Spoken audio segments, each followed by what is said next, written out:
Glória a Deus. Saúde, paz e graça. Amém, igreja? Saúde, paz e graça. Amém, igreja? Amém. As máscaras estão abafando um pouquinho aí, né? Amém? Feche os seus olhos. Deus querido e amado, nessa noite, ó Pai, nós queremos ouvir a Tua palavra.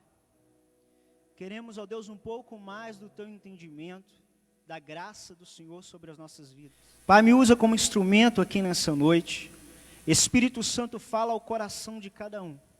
Que a graça e a Tua unção venham ser sobre nós nessa noite, para a honra e glória do Teu nome.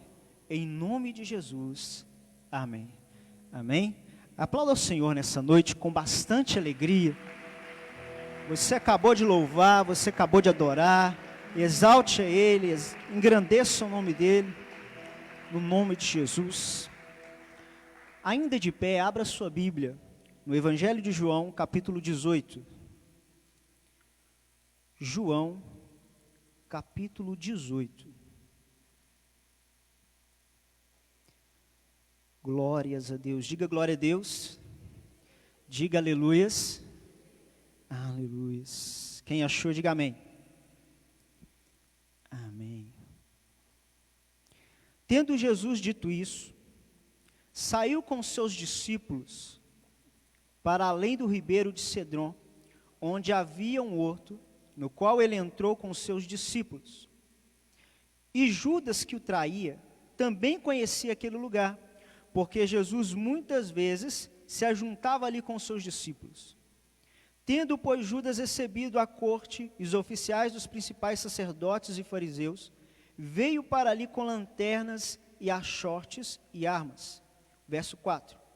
Sabendo, pois, Jesus todas as coisas que sobre ele haviam de vir, adiantou-se e disse-lhes: a quem buscais? Responderam-lhe: a Jesus o Nazareno. Disse-lhe Jesus: sou eu. E Judas, que o traía, estava também com eles. Verso 6. Quando, pois, lhes disse: sou eu, recuaram e caíram por terra. Verso 7. Tornou-lhes, pois, a perguntar: a quem buscais? E eles disseram: a Jesus o Nazareno. Jesus respondeu: já vos disse que sou eu. Se, pois, me buscais a mim, deixai estes. Para se cumprir a palavra que tinha dito: dos que me deste, nenhum deles perdi. Verso 10. Então Simão Pedro, que tinha espada, desembainhou-a e feriu o servo do sumo sacerdote, cortando-lhe a orelha direita. E o nome do servo era Malco. Mas Jesus disse a Pedro: mete a tua espada na bainha. Não beberei eu o cálice que o Pai me deu? Pode se sentar. Glórias a Deus. É uma alegria estar aqui com vocês, amém? Aleluia. Com essa divisão de cultos, parece que eu já ministrei num outro culto, parece que a gente está fazendo visita na outra igreja. Então, alguns de vocês, ou a grande maioria aqui, tem muito tempo que eu não vejo, né? Mas é bom estar com vocês, amém? É com muita alegria e satisfação que eu estou aqui.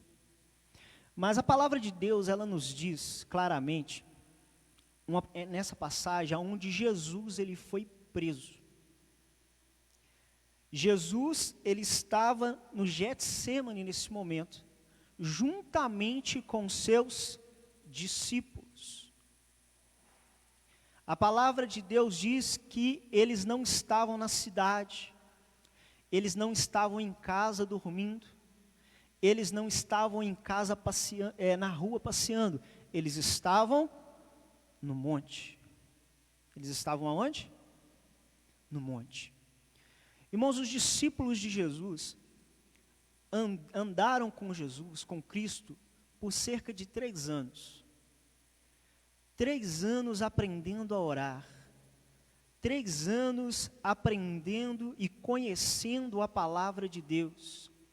Eram homens de oração. Eram homens obedientes a Cristo. Eram homens tementes ao Senhor. Eram homens que, quando Jesus ia ao monte, e ele permitia que eles fossem, eles estavam lá. Quando Jesus andava pela cidade, realizando os milagres, os discípulos estavam lá. Quando Jesus estava num barco, passando de uma cidade para outra, os discípulos estavam com ele. E a palavra de Deus diz que naquele momento Jesus é preso. Irmãos, entenda que quando o Senhor, ele foi preso, eles não estavam vivendo as suas vidas, fazendo outra coisa a não ser a buscar o reino de Deus. E naquele dado momento, Jesus, quando ele foi levado, os discípulos fugiram. Fala comigo, fugiram. Enquanto Jesus estava sendo levado, os discípulos se dispersaram. A palavra de Deus diz que Pedro acompanhou Jesus de longe. Pedro via Jesus sendo levado, sendo torturado no meio do caminho, porém sem dizer nada. Pastor, por que o senhor está dizendo? O que o senhor quer dizer com essa história? Irmãos, os discípulos eram homens cristãos de fato, eram os discípulos de Jesus, de exemplo. Eram homens que andavam com ele lado a lado. Eram homens que estavam com ele a todo momento.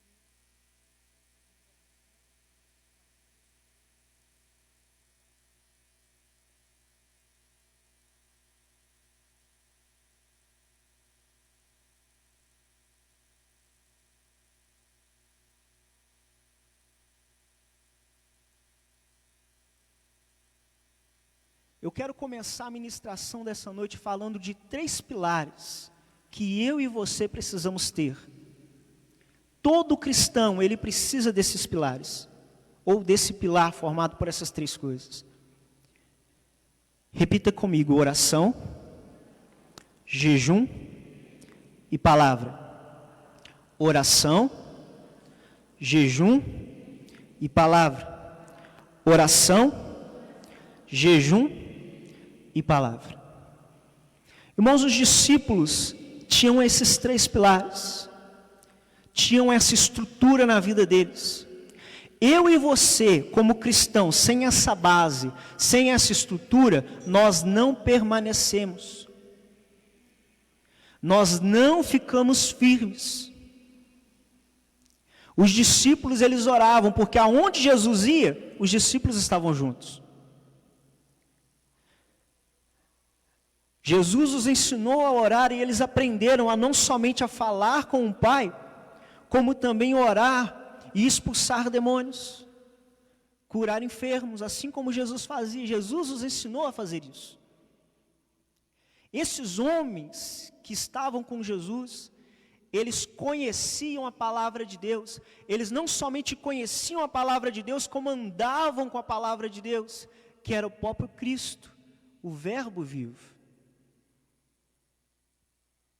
Eu e você, nós precisamos, amados, estar edificados sobre esses pilares: oração, jejum e palavra. Irmãos, o homem que não ora, ele vai ter dificuldade de servir a Cristo. O homem que não medita na palavra, ele vai ter dificuldade de servir a Cristo. Por mais que ele queira, ele vai ter dificuldade. Porque esse pilar é uma base que vai servir de construção da minha vida espiritual e da sua vida espiritual. Pastor, mas eu oro todos os dias. Quando eu venho ao culto, eu dobro o meu joelho alguns instantes e oro. Irmãos, essa oração não é suficiente para te manter. Essa oração que você faz quando você vem alguns instantes antes do culto não é suficiente para te sustentar espiritualmente. Pastor, eu medito na palavra. Todo culto que eu escuto o pastor ministrando, eu entendo, eu compreendo. Irmãos, não é suficiente.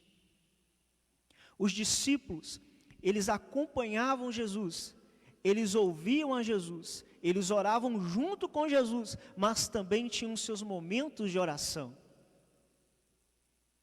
Eles tinham um momento que ouviam a palavra que Jesus tinha, mas ao mesmo tempo tinha um momento que eles anunciavam a palavra. Esses 3 pilares são pilares que eu e você não podemos deixar de ter. Pastor, o que o senhor quer dizer com isso? Se você, meu irmão, você que está aqui nessa noite, você que está assistindo aí agora, você que se diz cristão, se você não se edifica sobre esses 3 pilares, você vai ter dificuldades, e muitas. Dificuldades de servir a Jesus, dificuldades de obedecê-lo. Pastor, eu consigo orar dentro da igreja quando eu estou na igreja, mas não em casa. Pastor, eu consigo ler a Bíblia quando eu estou no culto, mas eu não consigo ler em casa. Amados, você precisa trabalhar na sua edificação. E você começa por esses pilares. Amém? Quem entendeu, diga amém. Toda edificação, toda casa que ela é edificada, ela começa por uma base. Toda casa, quando ela vai ser fundada, todo engenheiro, ele te dá uma planta, e nessa planta, a primeira coisa que é feita, depois de medir o terreno, depois de tudo feito, é você edificar uma base. E essa base, irmão, tem que ser uma base sólida. Porque se for uma base fraca, ela não vai valer. Ela vai desmoronar. Quando você deixa para buscar a Deus só nos cultos, quando você deixa para meditar na palavra só quando um pastor está anunciando a palavra no culto, para que você entenda, eu vou explicar dessa maneira. É mais ou menos assim: jejum, oração, palavra e jejum. Quando você deixa de buscar, de realizar, de estruturar da forma que é correta, é como se fosse esse altar aqui, é como se fosse essa base, de lá aqui. Toda base ela é formada e ela é feita, edificada, fazendo uma armação fortalecida. Quando você não ora da maneira que é para orar, não busca ter comunhão com Deus da maneira que é para buscar, quando você não medita na palavra do jeito que é para meditar, você tem a sua base construída. Ela não deixa de estar construída, mas ela vai estar incompleta. É mais ou menos assim: você quando dá, você jejua quando dá, você medita na palavra só quando dá, você constrói essa base da metade para lá, metade para cá você não constrói. Se eu sair daqui e for pisar aqui, o que vai acontecer comigo? Se esse lado não está construído, eu vou cair, não vou? Vai ter consequências. Irmãos, é a mesma coisa. Se a oração, se o jejum, se a palavra são pilares que todo cristão ele precisa ter, ele precisa construir para começar a edificar a sua vida espiritual. Se não for bem edificado, ele vai ter problema. E veja bem, não é a vida espiritual construída, é você iniciar essa construção. Muitas pessoas se enganam: pastor, eu oro, pastor, eu jejuo, pastor, eu medito na palavra, eu estou firme, eu estou inabalável. Meu irmão, você só começou a base. Alguém já viu aí alguém falar assim: eu vou construir uma casa? Aí a pessoa vai no terreno, mede o terreno, faz a base, acimenta aquela base. Alguém já viu fazer até esse nível a casa e a pessoa começar a levar os móveis para lá? Quem já viu, levanta a mão. Eu vou parabenizar essa pessoa. Não, porque isso não existe. A base é para iniciar. Quando você diz: pastor, eu tenho vida de oração, pastor, eu tenho comunhão com Deus, pastor, eu medito na palavra, meu irmão, você tem a base da sua estrutura. Ou melhor, você tem a estrutura, o início da sua estrutura, a base da sua construção. E muitos têm caído e muitos têm errado nisso, porque acham que é somente isso que é necessário. Deixa eu fazer uma pergunta para você que está aqui presente comigo. E os de casa, medita nisso que eu vou perguntar. O que vocês acham, irmãos? Antes de Jesus ser crucificado, os discípulos oravam junto com ele? Sim ou não? Eram homens de oração? Eram. Eram homens que meditavam na palavra? Eram. Como eu disse, não somente meditava, como andava com a palavra. Mas ainda assim, nesse dia, Jesus foi levado e eles se dispersaram. Porque isso é só a base. Não é a sua vida completa, irmão. Você está bem edificado é o início principal da sua construção ser bem sucedida. Porque muitos começam bem e terminam mal. Fazem a base e param. Ou fazem a base pela metade e se esborracham. Porque vão querer fazer outra coisa em um determinado lugar que não está estruturado. Vai se dar mal. Vai chegar a circunstâncias, irmãos, quando aconteceu aqui com Jesus, veja bem, eles não estavam à toa, eles estavam em oração. Quando Jesus foi preso, eles não estavam cuidando apenas das suas vidas, eles estavam cuidando do reino de Deus. No entanto, Jesus é preso. Irmãos, eles tinham uma convicção, eles tinham uma certeza dentro deles. Olha, eu sou discípulo de Cristo. Jesus é o Cristo e eu sou discípulo dele. Eles tinham essa convicção, essa certeza. Mas nesse momento, a certeza se transformou em incerteza. E é aí que mora o perigo. Irmãos, além de você ter a sua base edificada, além de você ter esse tripé, vamos dizer assim, essa estrutura, esses 3 pilares na sua vida, você precisa ter uma convicção de que você é de Cristo, uma convicção de que você é salvo, uma convicção de que você vai morar no céu, de que você serve a Jesus verdadeiro, o Filho de Deus, inabalável. Essa certeza tem que ser inabalável na sua vida.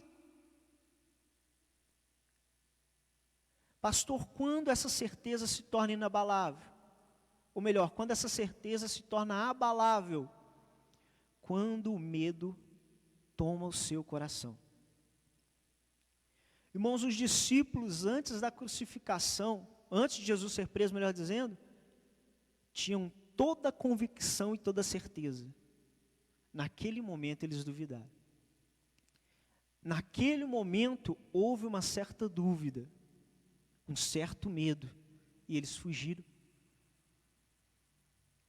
E a palavra de Deus ainda diz, olha, fala sobre Pedro, que se você for ler, Jesus enquanto foi sendo levado, Pedro foi junto com Jesus, mas não do lado, ele viu ele de longe.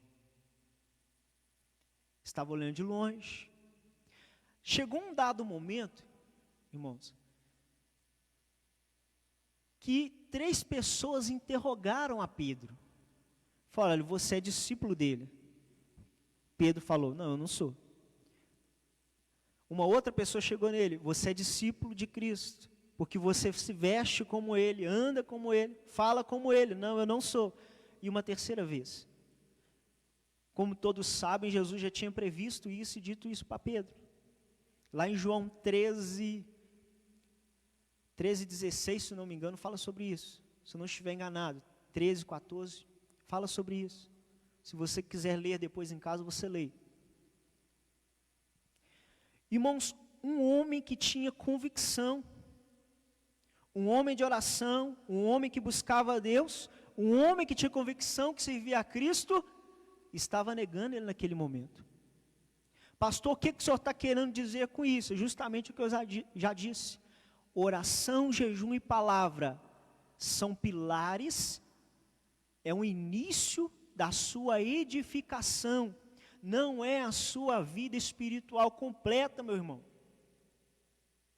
Isso serve para você firmar a sua base, firmar a sua estrutura, firmar a sua casa espiritual. Tem que ser bem solidificada? Tem. Tem que ser bem construída? Tem. Depois começa a certeza, a fé inabalável. Sabe o que é fé inabalável, irmãos? Fé inabalável, o negócio está feio e você está firme. Fé inabalável, tem um monte de pessoas dizendo, nega a Cristo, e você não nega, você está firme. Fé inabalável é você, as pessoas disseram, você precisa fazer isso, porque se você continuar andando em obediência, você vai se dar mal, mesmo assim você continua andando em obediência. Isso é fé inabalável. Amém? Isso é fé inabalável.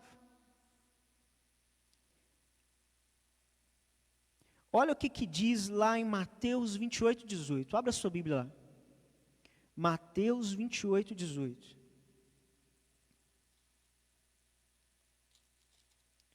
Mateus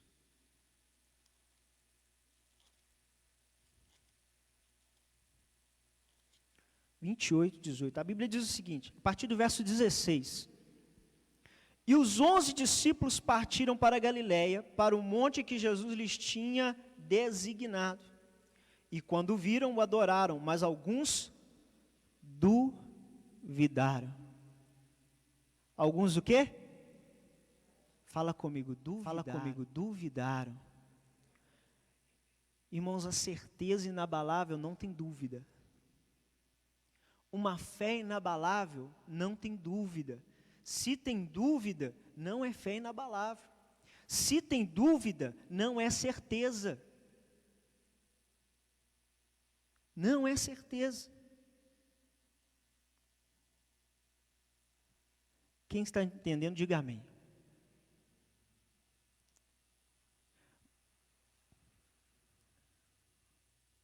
Fé inabalável. Não existe dúvida. Irmãos, naquele momento, aqueles homens, alguns deles, deixaram que o medo tomasse o coração deles. Quando, depois da ressurreição, quando Jesus reapareceu para eles, aonde eles estavam? Alguns, ou a grande maioria, trancafiados dentro de casa ou em algum local fechado, com medo do povo judeu, com medo de serem presos, com medo de serem levados. Mas não eram homens de oração? Eram. Não eram homens que estavam com Cristo? Eram. Não eram homens que tinham certeza da fé deles? Eram. Mas o medo tomou conta. Somente essa base não é suficiente, irmão, para te manter. Nós estamos vivendo em momentos difíceis esses tempos, onde o medo tem tomado o coração de alguns. E se tem algo que você não pode ter, irmão, é medo. Amém? É medo. Não confunda falta de medo com irresponsabilidade. Eu não estou dizendo isso. Você precisa ser responsável, ter os devidos cuidados. Mas o medo, ele não pode entrar no seu coração. Teve um homem que deixou o medo entrar no coração dele, que foi Elias. Irmãos, Elias foi usado por Deus contra os profetas de Baal, 450. A Bíblia diz que os profetas de Baal, Elias sugeriu para eles, olha, vamos fazer um altar, mais ou menos assim, vamos fazer um altar. Vocês vão clamar ao Deus de vocês o tanto que vocês quiserem, e eu vou clamar ao meu Deus, ao Deus vivo. Aquele Deus que queimar, jogar fogo no altar, que queimar a oferta, esse é o verdadeiro Deus. Os profetas de Baal clamaram e clamaram até cansar, até se afadigar. E Elias, zombando deles, fala: eu acho que o seu Deus está dormindo, grita mais alto. Oi, talvez ele está de férias, mais tarde ele volta. Elias, naquele momento, tinha uma plena convicção no Senhor.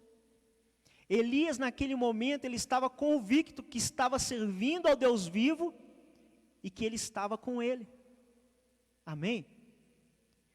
Depois disso, Elias vai no altar, limpa o altar, faz um pequeno clamor a Deus, e Deus queima aquela oferta. E a água em volta do altar é secada.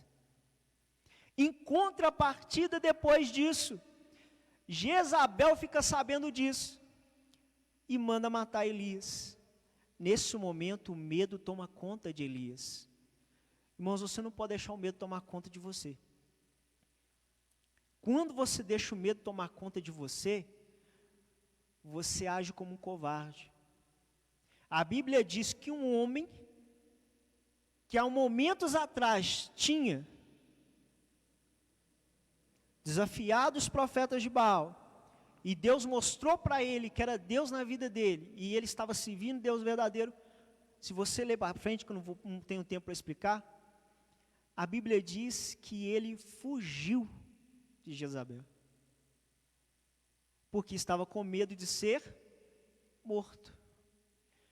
Agora, como um homem que em algum momento ele estava com toda a coragem, toda a firmeza, e no outro ele está acovardado, enfiado dentro de uma caverna, por causa do medo. Por causa do medo. Os discípulos tiveram medo. Quando Jesus foi preso, todos fugiram e estavam trancafiados em algum determinado lugar. E ainda assim Jesus aparecendo, alguns duvidaram. E alguns duvidaram. Mas quando eu e você não temos uma certeza verdadeira, o medo toma conta. Por que eu falo certeza verdadeira? Porque tem a certeza que você pensa que é certeza, mas não é. Quando chega na hora de Jesus ser preso, você corre, você esconde, você foge. E é uma certeza verdadeira. Tem que ser uma certeza verdadeira na minha vida e na sua vida, uma fé inabalável. E essa fé inabalável, ela só vem por meio de alguém que o próprio Jesus enviou para poder me ajudar e te ajudar na caminhada com Ele, que é o Espírito Santo de Deus. Diga glória a Deus por isso. Irmãos, o Espírito Santo, Ele não é um ser, Ele não é uma força, Ele não é erroneamente, como alguns pregam de vez em quando, uma coisa. Até eu, quando empolgado ministrando, eu cometi a gafe de falar que o Espírito Santo, ele era quem nos instruía, quem nos guiava para Deus, um instrumento. De fato, o Espírito Santo, ele te instrui, ele te orienta, mas ele não é um instrumento. Ele é uma pessoa. E a partir do momento que a Bíblia diz, que o próprio Jesus disse: olha, eu vou para o Pai, mas eu vou enviar alguém para estar com vocês, aleluia. E esse alguém está comigo e está com você, amém? Ele te dá essa certeza inabalável, Ele te dá essa certeza que nada pode tirar de você. Naquele momento os discípulos, ainda Jesus não tinha enviado o Espírito Santo, não tinha enviado o Consolador. Quem estava dominando e guiando eles era o medo. Se o Espírito Santo de Deus não tem te guiado, meu irmão, você pode ter certeza, o medo vai guiar. O medo vai te guiar. Nós estamos nesse período de pandemia. E algumas pessoas estão com medo. Mas vocês sabiam que aquela frase, eu não vou porque eu posso ser contaminado pelo vírus, ela é somente usada quando a pessoa pensa em vir na igreja? Quando se fala em culto, quando se fala em reunião de oração, a pessoa pensa automaticamente, eu não vou porque eu não vou correr risco. Mas vocês sabiam que esse pensamento, ele só vem na hora, ou ele só vem na sua mente quando você pensa em igreja? Quando você pensa em estar junto para adorar a Deus? Quando é para a gente trabalhar, a gente não pensa, eu não vou porque eu não vou me contaminar. Quando a gente, às vezes, fazem algum aniversário, alguma coisa, e você tem a necessidade e você fala, eu não vou porque eu não vou contaminar. Não, esse pensamento, essa frase só vem quando está na hora de servir a Cristo. Só nesse momento. Por quê? E vocês sabiam, e eu vou falar algo aqui, que eu tenho na minha convicção, na minha forma, a minha maneira de pensar. Não é científico nem nada. Eu, pastor Ulisses, penso assim. Nós estamos aqui na igreja com um número reduzido de pessoas. Uma igreja desse tamanho. Aqui tem a capacidade máxima de 800 pessoas. 800 lugares. Nós estamos fazendo culto com 30 pessoas, menos um pouco. As cadeiras estão a 2 metros, quase 2,5 metros de distância. Preste atenção. Todos nós estamos de máscaras. Todos nós estamos de máscaras. Na hora de cumprimentar, como é que você cumprimenta a pessoa? Oi, fulano, tudo bom? E tchau e bênção. É ou não? Ó, que terminar aqui, ó, você encontra um aí, só dá um tchau e para casa. Irmão, se tem um lugar que dificilmente você vai ser infectado, é a igreja. Pastor, o que o senhor está falando? Eu vou falar, por exemplo, da nossa igreja. Casa da Bênção de Perdões. Nem das outras igrejas Casa da Bênção. Casa da Bênção de Perdões. A entrada tem álcool em gel. As cadeiras são separadas 2,5 metros. Um lugar onde cabem 800 pessoas, está tendo culto de terça a domingo. E domingo tem 4 cultos. Aonde cabe 800, tem 30 pessoas. Todas de máscara. Você fica um tempo sentado nessa cadeira. Diga-se de passagem que essa cadeira aí, quando termina o culto, alguém vem com álcool em gel ou água sanitária e passa. Você não vê porque você vai embora, mas passa. Aí eu pergunto, quem vai na academia, quem gosta de academia, diga amém. Agora ninguém gosta, ninguém gosta dessa hora, né? Quem vai falar amém no momento desse? Amém? Nada contra. Nada contra quem gosta de academia, quem gosta de fazer um esporte, nem nada contra. Mas, irmão, deixa eu perguntar uma coisa, e você que está em casa, ouça isso. Na academia que você está, que você frequenta, tem alguns aqui que vão à academia, eu sei, você não quis falar amém, mas eu sei que você vai. Você que vai na academia, o seu personal trainer, quando você sai daquele aparelho lá, ele vai com álcool em gel e a flanelinha para passar para o outro entrar e sentar? Aquele lugar suado, onde a pessoa suada pegou, encostou, e você vai lá encostar naquele lugar, o seu personal trainer vai lá e passa o álcool em gel para você passar e sentar lá, usar aquela máquina? Se tiver, vocês me falam. Que eu vou dar os parabéns.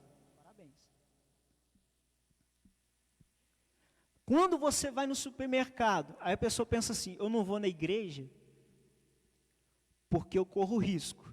Novamente eu vou falar, corre o risco de ficar 3 metros de distância da pessoa, dar um tchau de longe e vai para casa. Corre o risco. E quando você vai no supermercado, você pega no mesmo objeto que 2.000, 3.000 pessoas pegou naquele objeto. Isso não é mais arriscado não, irmão? Você está no local de trabalho que você está com aquela pessoa, pastor, no meu local de trabalho eu só fico na minha máquina. É bem, Você não vai no bebedouro beber água, não? Você não vai no banheiro, não? Mas deixa eu explicar uma coisa para você. Por que que só quando se diz para cultuar a Deus e buscar a presença dEle, o pensamento de medo vem ao nosso coração? Sabe por quê? Porque é algo que o inimigo utiliza, o medo. Quando se fala em buscar a presença de Deus, ele gosta de usar o medo. Sabe por quê, irmãos? É importantíssimo nós buscarmos a Deus juntos. Quem entendeu, diga amém. Por que, pastor, que é importante a gente buscar a Deus juntos? Primeiro porque o próprio Jesus, graças a Deus, ele deixou exemplo em tudo. Ele orava no monte com todo mundo, orava no monte sozinho. Ia nas casas de pessoas sozinho, ia nas casas com os discípulos. Ele orava para um, orava para o outro. Ele também estava nas sinagogas, que eram os templos. Graças a Deus, ele deixou exemplo para tudo. A comunhão, irmãos, é algo importantíssimo. Pastor, eu sei que eu preciso de oração. Eu sei que eu preciso orar, melhor dizendo. Eu sei que eu preciso jejuar, eu sei que eu preciso ler Bíblia. Eu sei que eu preciso ter uma fé edificada, uma certeza. Mas você também precisa de comunhão. Sabe por que os discípulos, eles não se perderam naquele momento? Porque a Bíblia diz que quando Jesus apareceu, não estava cada um num canto, eles estavam juntos. Fala comigo, juntos. Querendo você ou não, meu amigo, a comunhão é importante para te edificar. A comunhão é importante para te solidificar a sua fé espiritual. E eu vou te provar isso daqui agora. Por que, pastor, o senhor diz isso? Porque algumas pessoas, eles falam, pastor, eu oro, eu jejuo, leio Bíblia. Mas a certeza deles é uma incerteza. Quando chega aquele momento, eles caem. E alguns dizem assim, pastor, eu tenho certeza, eu sou de Jesus. Pastor, eu tenho certeza, eu sirvo a Cristo. Quando eu morrer, eu vou para o céu. Uns falam assim ainda. Certeza você tem que ter, de fato, a salvação. Falo, pastor, eu tenho uma fé inabalável. Mas quando se fala para a estrutura dele, ele não tem. Irmão, certeza. Se você tem uma estrutura, se você tem esses 3 pilares e busca certeza, uma fé inabalável, é compreensível. Você dizer que tem uma fé inabalável sem ter uma edificação, sem ter uma base, é impossível. Não é difícil, é impossível. Pastor, mas eu tenho certeza. Ok? Essa certeza ela vai ser abalável a qualquer hora. A qualquer momento. A qualquer instante. Irmãos, olha só a situação. Deixa eu pegar só mais um pouquinho aqui a respeito da igreja. Tem alguns irmãos que dizem assim, olha, eu não preciso ir à igreja para orar, eu oro em casa. Amém? Eu acabei de dizer, você precisa orar. E você deve fazer isso em casa. Pastor, você precisa ler Bíblia. E você deve, não somente na igreja, mas ler em casa. Meditar em casa. Mas você precisa fazer isso também em comunhão com o teu irmão. Porque se você tem certeza, mas não tem base, vai afundar a sua certeza, você e tudo mais. É o que está acontecendo e aconteceu com alguns. Irmãos, vocês vão ver, depois que terminar esse processo de pandemia, nós por enquanto estamos no grupo reduzido. Quando normalizar, eu acredito que vai normalizar, quando isso normalizar, você vai ver quantos irmãos, sem base, sem estrutura, que tinham convicção e tinham certeza, afundados. Mas em contrapartida você vai ver, irmãos, que aprenderam a edificar uma base e solidificar a sua fé. Quantos que vocês conhecem, antes o antes pandemia, pessoas que diziam, eu nunca vou desviar, eu nunca vou afastar de Jesus. Cadê essas pessoas? Porque tinham certeza, mas uma certeza abalável, não inabalável, não tinha uma estrutura. Essa certeza não vinha do Espírito Santo. Você tem que entender isso, irmão. Você tem que entender, sem o Espírito Santo, sem dar ouvidos a Ele, sem obedecer a Ele, nós não somos nada. A sua certeza não vale nada. Olha só o que está escrito. Depois que Jesus é ressuscitado, olha como é a atitude de um homem, de uma pessoa que é cheia do Espírito Santo. Olha a diferença de alguém que não somente tem uma estrutura, mas também tem o Espírito Santo como orientador.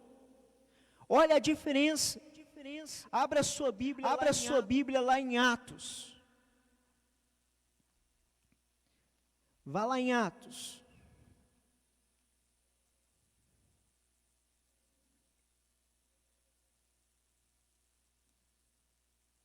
Atos 2, verso 14.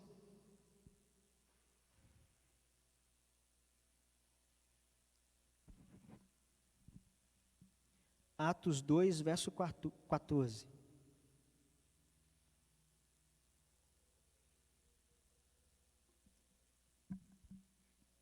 Olha só. Pedro, porém, pondo-se em pé com os 11, quem se levantou? Fala comigo, Pedro. Levantou a voz e disse-lhes: varões judeus e todos os que habitais em Jerusalém, seja-vos isso notório, escutai as minhas palavras. Estes homens não estão embriagados como vós pensais, sendo essa a terceira hora do dia. Mas isto é o que foi dito pelo profeta Joel. E nos últimos dias acontecerá, diz Deus, que no meu espírito derramarei sobre toda a carne, os vossos filhos e as vossas filhas profetizarão. Os vossos jovens terão visões, os vossos velhos sonharão sonhos. E também do meu espírito derramarei sobre os meus servos e minhas servas, naqueles dias, e profetizarão.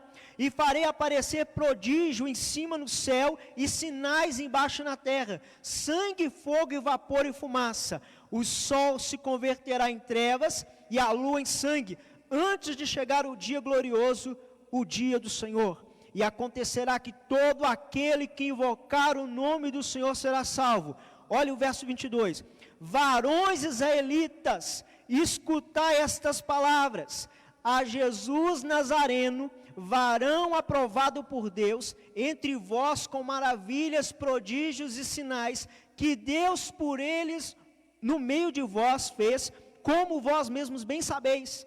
A estes que foi entregue pelo determinado conselho e presciência de Deus, tomando-o vós, o crucificastes e matastes pelas mãos dos injustos, a qual Deus ressuscitou, soltas as ânsias da morte, pois não era possível que fosse retirado por ela. Glória a Deus por isso. Irmãos, um homem que vê Jesus sendo levado de longe, vê Jesus sendo torturado e preso sem fazer nada, depois tem a oportunidade de declarar que é discípulo dele e por 3 vezes nega.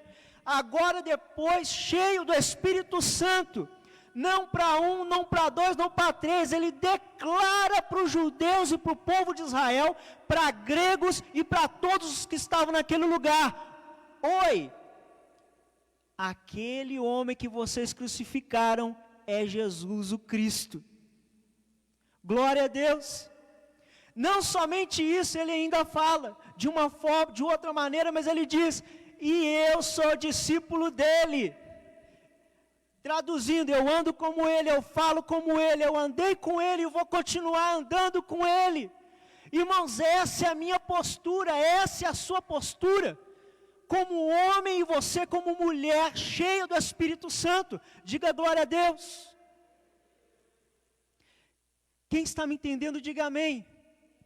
Diga aleluia. Irmãos, um homem, quando ele é cheio do Espírito Santo, a conversa é diferente. Uma mulher, quando é cheia do Espírito Santo, a conversa é diferente. Um homem que tinha medo de falar para uma pessoa, fala para milhares. E não somente isso, como converte milhares. Quando você tem uma certeza que vem de você, irmão, você vai ter problema em servir Jesus. Mas quando essa certeza do Espírito Santo, pode vir o que for, o medo não vai encontrar brecha em você. O medo não vai conseguir te carregar. Antes da crucificação, antes de Jesus ser preso, os soldados começam a subir o monte. Pegam a Jesus e carregam a Jesus. E os discípulos são dispersos. Depois da crucificação, depois da ressurreição, depois de serem cheios do Espírito Santo, Atos capítulo 4, versículo 6, abre aí para você ler. Atos capítulo 4, versículo 6, Pedro e João diante do Sinédrio. Pedro e João, eles não estavam de longe, irmãos. Eles estavam dentro do Sinédrio. Eles não estavam diante dos soldados, eles estavam diante dos sumos sacerdotes. Olha o que diz aqui, ó. Ele estava diante das autoridades maiores naquele momento. E Anás, o sumo sacerdote, verso 6, e Caifás, e João, e Alexandre, e todos quanto haviam da linhagem do sumo sacerdote, verso 7, pondo-os no meio, perguntaram, com que poder ou em nome de quem fizeste isto? Aleluia. Olha só o que Pedro diz. Então Pedro, cheio do Espírito Santo, fala comigo, cheio do Espírito Santo. Aqui está o segredo. A base ele já tinha. Os pilares ele já tinha. A certeza está confirmada aqui, ó. Cheio do Espírito Santo, lhes disse, principais do povo e vós, anciãos de Israel. Verso 9. Visto que hoje somos interrogados acerca do benefício feito a um homem enfermo e de modo como foi curado, seja conhecido de vós todos e de todo o povo de Israel, que em nome de Jesus Cristo, o Nazareno, aquele a quem vós crucificastes e a quem Deus ressuscitou dos mortos, em nome desse é que estes está são diante de vós. Ele é a pedra que foi rejeitada por vós, os edificadores, ao qual foi posta por cabeça de esquina, e em nenhum outro há salvação, porque debaixo do céu nenhum outro nome há, dado entre os homens, pelo qual devamos ser salvos. Aleluias! Pedro não somente observa Jesus de longe, não somente ele foge das autoridades, se dispersa, como cheio do Espírito Santo, em frente às autoridades, dentro do Sinédrio, ele afirma, não vendo Jesus de longe, mas com Jesus já dentro de si, com a certeza, cheio do Espírito Santo, ele diz, eu não estou vendo Jesus de longe agora.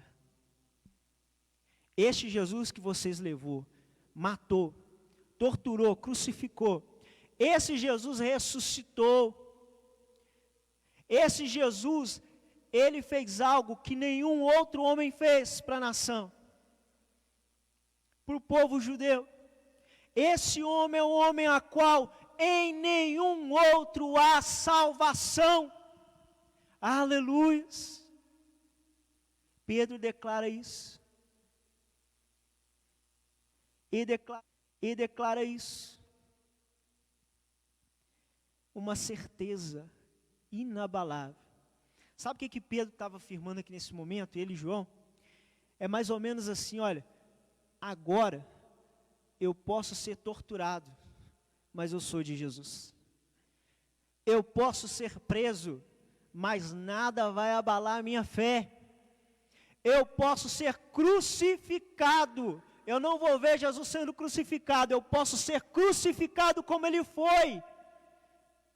Mas essa certeza, essa é inabalável. Irmãos, e é essa que eu e você precisamos ter. Quem entendeu, diga amém. Amém? Eu e você precisamos ter essa certeza. Aleluia.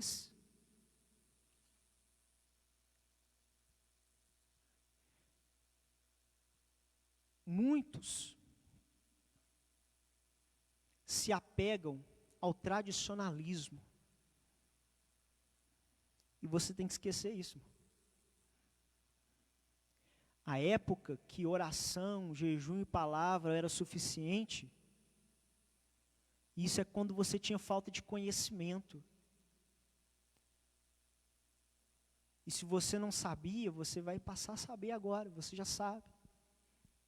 Isso é apenas um pilar, uma estrutura, aleluia, para a sua edificação.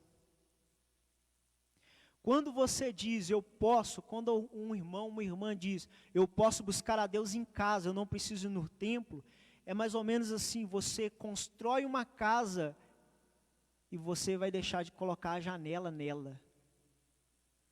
Você constrói uma casa e você vai deixar de pôr uma laje nela. Ela vai estar incompleta. Irmãos, a comunhão ela é fundamental. Por mais que estamos num momento de pandemia, por mais que estamos num momento de cuidado, e nós devemos ter, eu afirmo isso, amém? Se alguém disser para você, olha, não precisa ter cuidado, alguém chega falando para você, oh, glória a Deus e aleluia, o nosso Deus é forte, o nosso Deus é poderoso, você não precisa ter medo de vírus, você não precisa tomar cuidado nenhum, você sai fora dessa coisa. Pastor, por que o senhor diz isso? A palavra de Deus diz, não tentarás o Senhor teu Deus. Se tem cuidados para ser tomado, tome. Nós como líderes precisamos ensinar isso e cobrar isso. É necessário o uso de máscara? Use máscara. É necessário o gel? Use o gel, o álcool em gel. É necessário evitar o contato? Evite o contato, irmão. Mas não deixe o medo te impedir de buscar o Senhor. Esse é o problema que tem afetado alguns. Tem gente que está em casa com uma certeza convicta. Eu tenho orado, eu tenho jejuado, tenho buscado a Deus. E isso basta. Quando você assustar e você perceber que não basta, talvez seja tarde demais. Quem entendeu, diga amém. Amém? E mantenha a sua fé inabalável no Senhor. Seja e procure ser cheio do Espírito Santo de Deus. Por que procura ser cheio, pastor? Porque se você também não quiser ser cheio, você também não é. Amém? Eu falei aqui no começo que o Espírito Santo é uma pessoa. Você pode alegrar uma pessoa, você pode entristecer essa pessoa.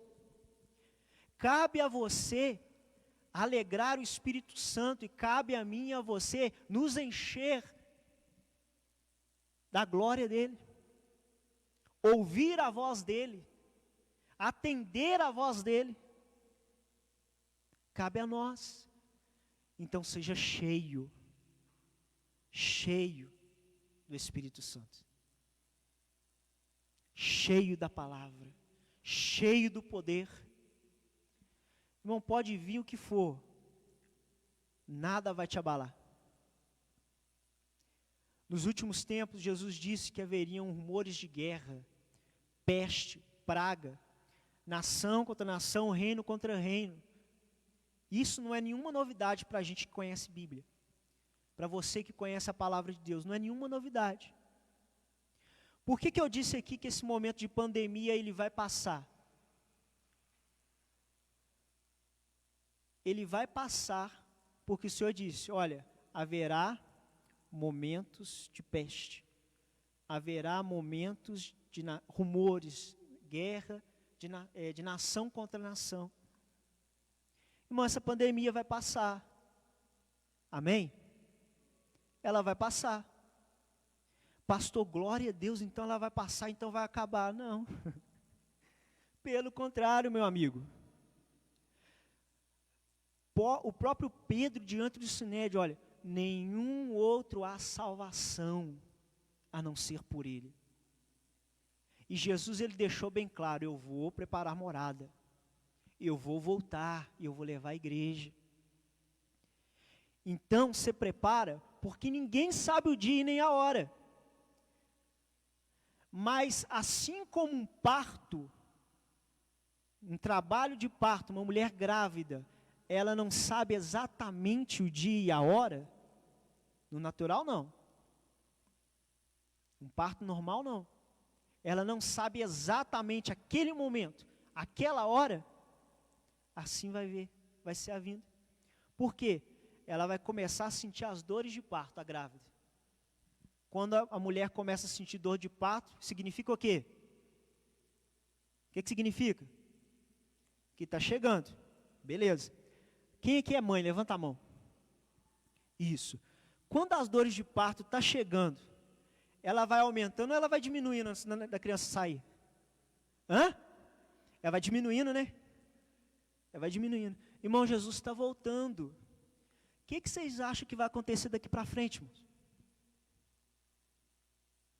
Você que está desviado, você que está em casa vendo essa ministração, você que está desviado, você que está fraco, abre o teu olho, arruma a tua casa, edifica o teu altar, a sua estrutura e começa uma edificação, porque esse momento vai passar, o momento de pandemia vai passar, mas vai vir outros, e assim como uma mulher dando em dor de parto, prestes a dar à luz, a dor vai aumentando, irmãos, a luta vai aumentar também. Mal vai sair, mal está saindo a cura de uma e já vem outra. Pastor, isso é satânico. Pastor, isso é demoníaco. Não, mano. Eu, pastor Ulisses, isso é Jesus voltando. A palavra de Deus diz isso. Quem entendeu, diga amém. Amém? Fica de pé nessa noite. Diga glória a Deus. Diga, feche os seus olhos, curva a sua cabeça. Coloca a sua mão em direção do seu coração.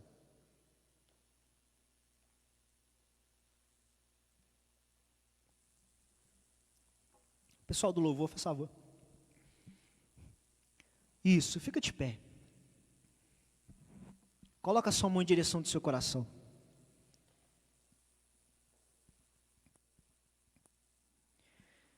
Irmãos, eu acredito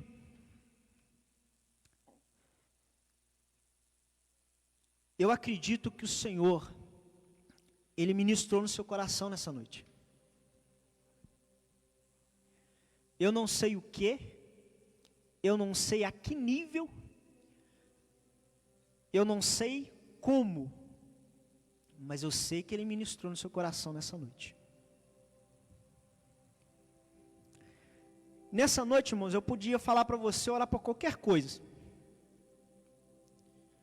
que eu ministrei aqui, para você ser forte, para você ter uma fé inabalável, uma fé constante, para você ser cheio do Espírito Santo. Mas nessa noite eu quero te dar uma liberdade. Aleluia. Eu quero te dar uma liberdade de falar aquilo que está no seu coração nessa noite. Namashirion de Canteribanai.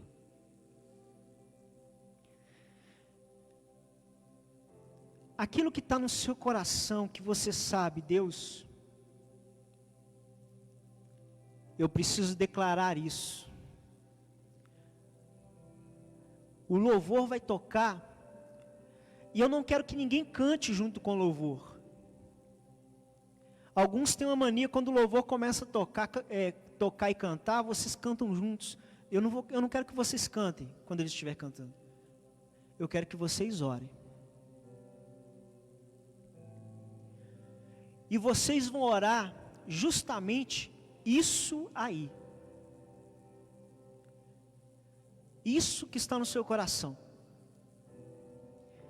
Isso que o Espírito Santo está falando para você aí, martelando, desde o momento que começou essa ministração. É isso que você vai falar com ele nessa noite. E você vai orar, irmão. Você vai orar. E Deus vai mover. Deus vai agir, porque Ele está aqui nessa noite. Você não vai sair daqui da maneira que você entrou, você pode ter certeza disso. Comece a orar nessa noite.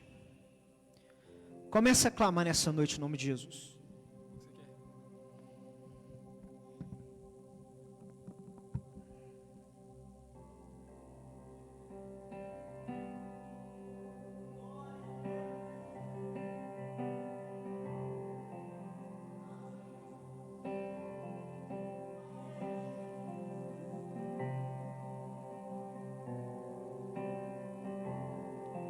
Senhor, Senhor, eis-me aqui, envia-me a mim, vou pra onde o teu vento soprar. Não preciso entender, meu chamado é maior que a minha própria vida. Senhor, eis-me aqui, envia-me a mim, vou pra onde o teu vento soprar. Não preciso entender, meu chamado é maior que a minha própria vida. O teu anjo me enviou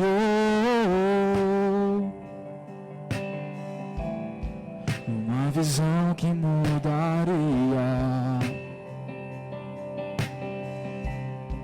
a minha história, minha vida. Com tuas mãos escreveria. O teu anjo enviou,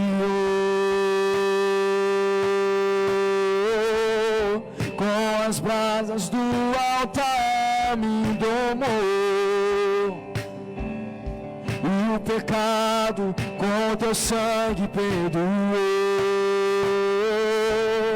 e os meus lábios o Senhor. Levante sua voz.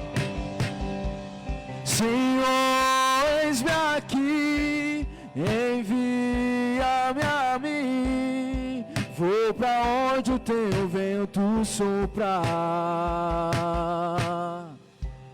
Não preciso entender, meu chamado é maior que a minha própria vida.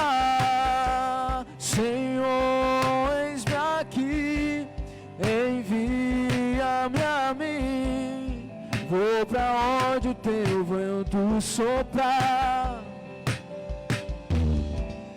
Não preciso entender, meu chamado é maior que a minha própria vida. Aleluia. Atos capítulo 11, versículo 19. E os que foram dispersos pela perseguição, que sucedeu por causa de Estevão, caminharam até Fenícia, Chipre e Antioquia, não anunciando a ninguém a palavra, senão somente aos judeus. E havia entre eles alguns varões de Chipre e de Cirene, os quais, entrando em Antioquia, falaram aos gregos, anunciando o Senhor Jesus. E a mão do Senhor era com eles, e grande número creu e se converteu ao Senhor. Irmão, seja cheio do Espírito Santo. O pensamento é diferente, a atitude é diferente, a postura é diferente.